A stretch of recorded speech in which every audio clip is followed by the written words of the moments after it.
నమస్తే మిత్రులారా, నేను మీ శ్రీనివాస్ చౌహాన్ అడ్వకేట్.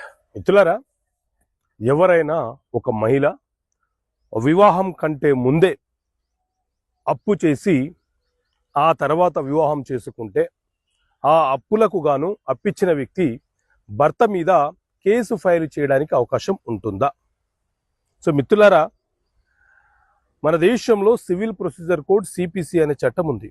ఇందులోని ఆర్డర్ 22 రూల్ 7 ఏం చెప్తుంది అని అంటే, ఎవరైనా ఒక మహిళ తన వివాహం కంటే ముందు తాను చేసినటువంటి అప్పులకు వివాహం కంటే ముందే తాను వ్యక్తిగతంగా బాధ్యత వహిస్తుంది. అలాగే వివాహం అయిన తర్వాత కూడా ఆమెనే వ్యక్తిగతంగా బాధ్యత వహిస్తుంది ఆ అప్పులకు. అలా కాకుండా ఆమె భర్త కూడా ఆ అప్పులకు బాధ్యుడని కేసు